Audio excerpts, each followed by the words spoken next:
And it's time now for Focused, and for the very first time, the Vatican is holding a criminal trial on charges of paedophilia.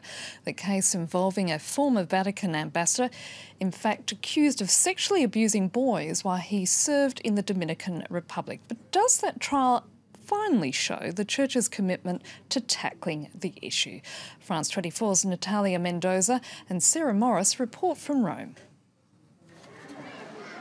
Diego's past still overshadows the present. He was 12 when he met Father Silverio Mura, who taught religion at his school in Naples in southern Italy. Diego says the priest shattered his life. One day he invited me to his place. He told me to sit close to him. After a few minutes he came closer to me and kissed me with his tongue. I was shocked. I still remember it. It was so aggressive. Diego says that was the start of 4 years of sexual abuse. After that kiss, the first sexual relations began.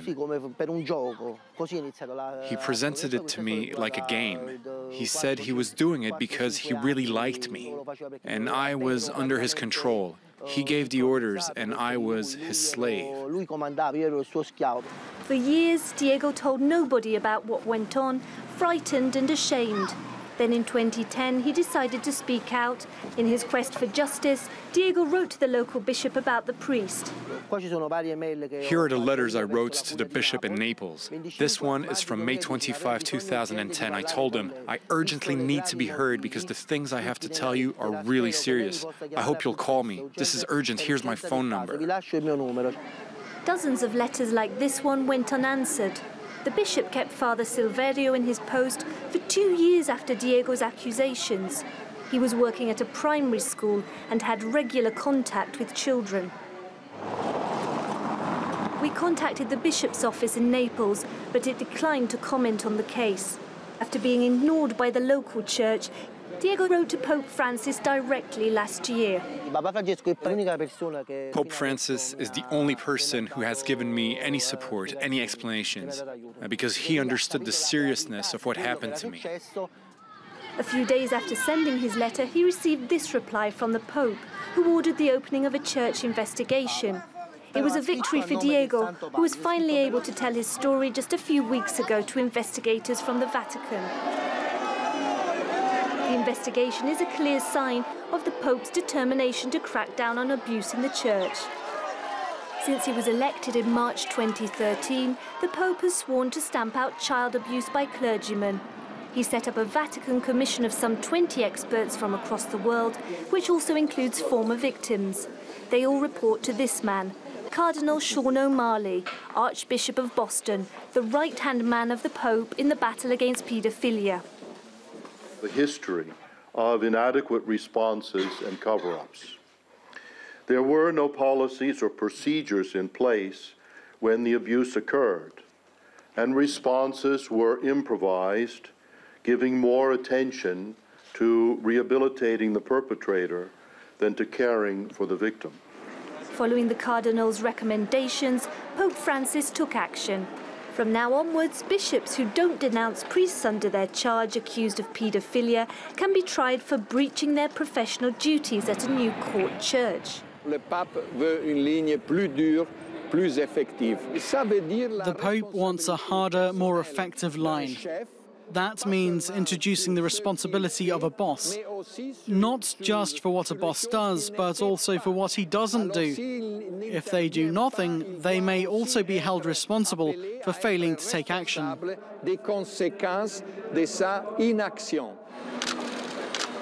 Training and making bishops aware of the psychological damage abuse does to victims is also a priority for Pope Francis. We're back in Naples. Diego is visiting his psychiatrist as he does every month, hoping to find some comfort and to renew his prescription of antidepressants. 20 years after the sexual abuse he says he suffered, Diego is still trying to come to terms with it. Doctor, why is it that I still feel frightened of him? Why was he able to order me to do all that?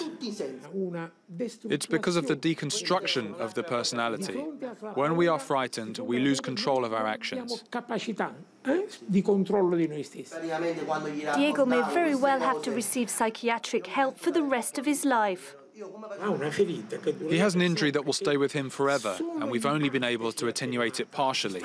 He is suffering an extremely painful mental situation and has extremely serious damage to his mind. One thing is clear. For Diego and other victims, delivering justice is the first step to leaving some of the pain of the past behind them.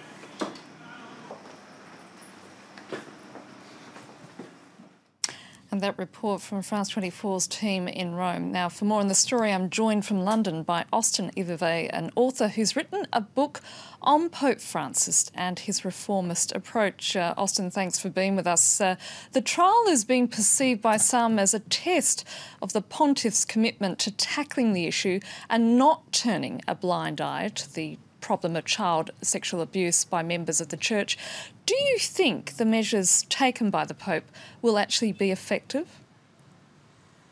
Just two things before I answer that. I'm speaking to you, in fact, from Rome, not from London. Yes, I do think it will. The measures that he's already taken, that he's continuing to take, have been effective and will continue to be effective. Just to put this in context, the big question a few years ago was guidelines. How does the Church have proper guidelines which protect children and which ensure that all of these crimes are immediately reported? The new stage has been, how do we enforce accountability on bishops who fail to cooperate with those guidelines? The Wesolowski case is a very unusual case where the Vatican is also updating its own criminal law, not its canon law, but its criminal law, the law that applies just in the state here behind me. And it applies in this case to a very unusual incident in which a Vatican official has actually committed that abuse. This is the first time I've ever heard of that a Vatican official has actually committed that abuse. He wasn't, of course, in the Vatican when he did it. He was representing the Vatican abroad. But what Pope Francis has done is to bring up to date the law to ensure that these crimes will be punished directly by the Vatican and by the Vatican's own criminal law. So, Austin, does it reveal a drastic change of approach by the Vatican? No, it reflects the development of a continuing upgrading, if you like, of the regulations and guidelines governing this issue, which the Catholic Church has had to do now over many years. I would say that process began under Pope Benedict in 2001, and Pope Francis is simply taking it further, building on what his predecessor has done. This is not unusual. All institutions across the Western world are having to come to terms with the fact that 20 or 30 years ago, a large level of abuse was carried out, which now has to be dealt with.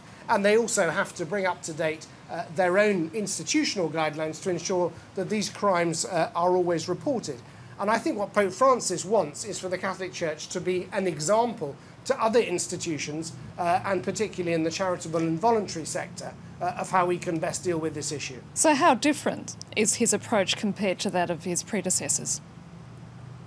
Well, I think he's building on it. I mean, for example, under Pope Benedict demanded that all bishops around the world introduce strict guidelines to ensure that the matter was always dealt with, that civil authorities were brought in, and that the perpetrators were punished. Francis has made sure that those guidelines are being implemented, and he's also gone further and made bishops accountable for when they have not been. So, I mean, these are all incremental steps, which I think will mean that the Catholic Church has become, I think, probably one of the safest institutions in the Western world now in respect of this abuse. People like Wesolowski will always exist. There will always be people who use their access to children, who are sick people, who use their office to manipulate minors. You know, you cannot eliminate this kind of evil from humanity. What you can ensure is that it is acted on swiftly, that the perpetrators are properly punished in both church and civil law, and that therefore these crimes can never be covered up and will always be dealt with properly. Austin Iveve, we're going to have to leave it there, and as you pointed out, you're coming to us from Rome, not from London. Thank you so much.